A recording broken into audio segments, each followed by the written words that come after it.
Jadi lu ada cerita apaan sekarang? Cerita tentang orang yang tidur masjid digangguin sama penghuni masjid, penghuni goib. Tidur di masjid? Pernah dengar cerita-cerita kayak gitu nggak sih? Pernah, maksudnya di tempat masjid gue juga waktu masih kecil tuh pernah ada kejadian-kejadian gitu, tapi rumor. Nah, kalau ini enggak, Ini kejadian beneran? kejadian beneran. Oke, biar lebih seru, kita lanjutin ceritanya setelah gue tutup toko, bentar.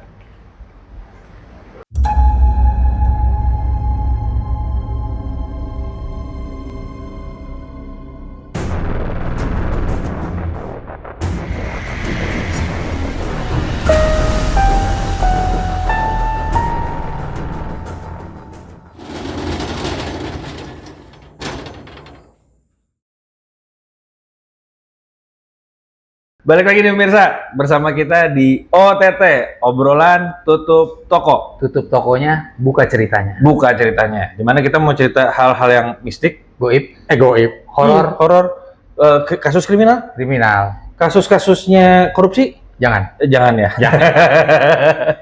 Ya udah. Ya, Nah, gimana nih? lanjut ke cerita gua. Gua dulu tinggal di daerah Kebayoran.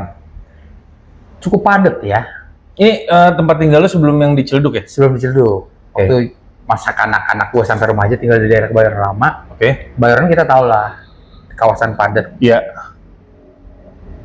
Temen gue, senior gue sih, waktu itu gue masih sekitar SMP, senior gue, Abang-abangan. abang-abangan, yang sering ngumpul di masjid, dia lebih suka tidur di masjid itu emang.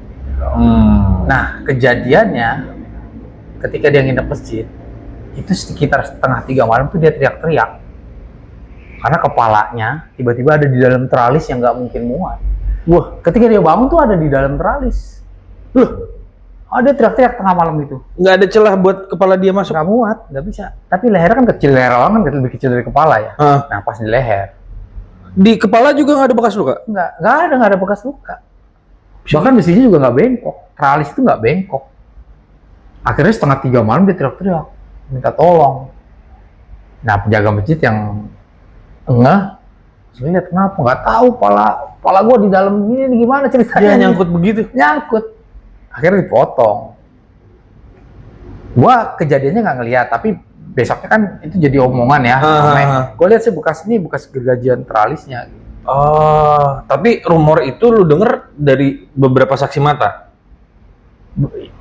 Yang nyaksinnya sih marbot masjid itu. Marbotnya sendiri yang Marbot. bantuin ngegergaji pakai gergaji besi. Karena malam itu juga ditolongin dia. Oh, soalnya kalau iya emang di tempat gue juga zaman dulu ya, itu pasti ada aja yang ceritain kalau misalnya dia tidur di masjid, apalagi kalau belum sholat atau belum wudu ya. Ada lagi satu cerita. Oh, ada lagi? Yang sesuai dengan omongan lu nih. Kayak gimana nih? Ini di daerah Ciamis. Kalau menurut gue daerah Ciamis sih memang di daerah pedesanya agak sepi ya. Mungkin aja kejadian itu terjadi gitu. Ada seorang anak, dia mabar nih di pos tempat anak-anak kumpul. Game online. Berarti era-eranya sekarang dong ya? Belum lama kejadiannya. Oh. Belum lama. Kasus tembak. Mana? Itu deket pohon tembak. Kasih ditembak di. Awas. Deket pohon. Ya. Mau gue nelpon. Angkat. Dia mabar nih berdua sama temennya kan. Kebetulan malam libur, biasanya main tuh sampai pagi gitu. Tapi tiba-tiba si temennya ditelepon sama maknya, suruh pulang, dimarahin. Bete dong. Halo, Mak. Iya. Ya enggak pulang sekarang. Iya. Di, gue suruh pulang sama mama gue. Lah, gak suruh lu. Baru juga main. Disuruh emak gue suruh pulang. Gua pulang dulu ya. Gak suruh ah. Gue cabut. Bete dia. Bete karena nggak ada temen, ya dia pulang deh. Dia pulang ke rumah nih. Pulang ke rumah, dia ketok pintu, emaknya nggak bangun.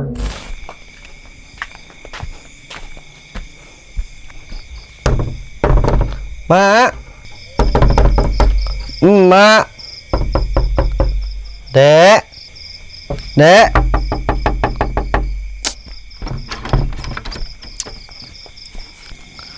Kemana sih?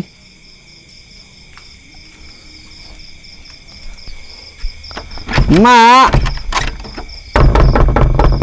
Dek.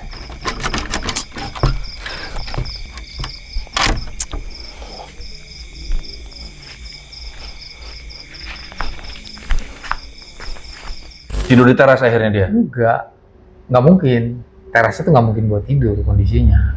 Oke. Akhirnya dia memutuskan tidur di masjid. Posisi jam berapa tuh? Tengah malam ya kayaknya, jam 11 jam 12 lah. Kalau di desa udah sepi banget. Iya, iya. Dia ke masjid, sampai masjid, dia ketemu sama marbot.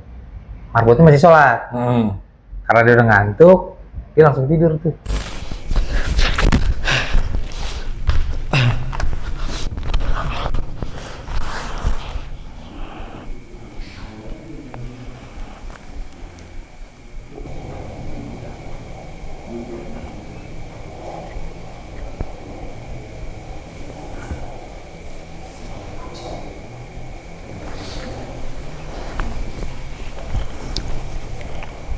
Dik, kamu tidur di sini. Apaan sih? Udah sholat belum? Ngantuk. Suruh sholat susah. Ya udah, saya tinggal pergi. Akhirnya karena ngelihat si Aldi udah pules, si Marbot pulang. Biasa kan kalau dia pulang tuh lampu Lampu dimatiin. dimatiin pasti. Suasana makin gelap, Nah. makin spooky lah keadaannya.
Kok di sini?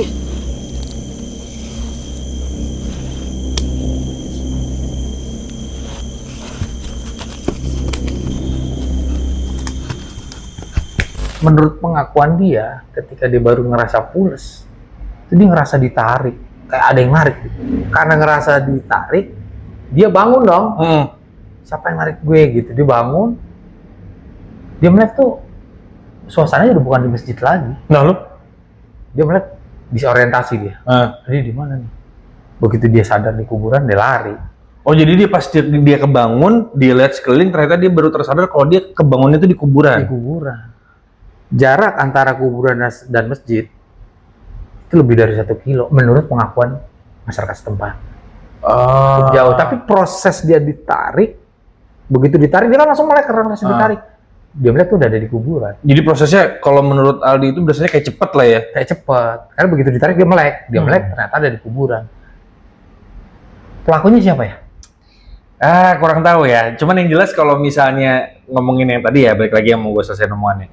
Kalau ada mitosnya kan kalau lu nggak bersih-bersih dulu masuk masjid, atau misalnya at least lu sholat dulu. Atau kadang-kadang kalau biasanya bulan puasa tuh sering banget kejadian karena banyak remaja masjid atau remaja komplek itu kan suka tidur rame-rame di masjid.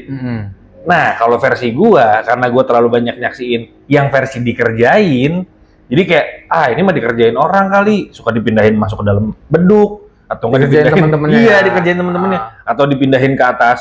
Itu tuh bak wudu, jadi pas bangun-bangun dia tau-tau nyebur ke tempat wudu. Nah, gitu. sama.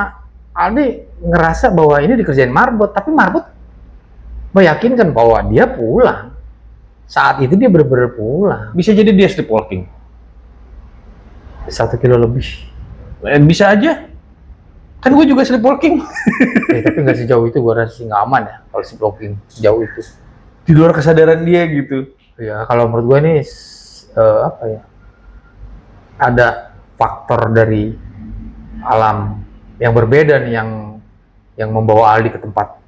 Nah, lu sendiri punya nggak penjelasannya? Maksudnya sosok apakah yang di Kalau masjid kita itu? kembalikan, kita sedikit ngomongin agama ya.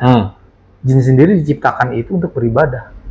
Jin Iya. dan manusia kan diciptakan untuk beribadah. Iya, Di mana masjid adalah tempat ibadah. iya. Mungkin aja dia menghuni masjid dan dia nggak suka ngeliat ada manusia yang kayak nggak permisi ya tidur di masjid. Ini jadi ceritanya marbot masjid versi tak kasat mata gitu. Mungkin, iya.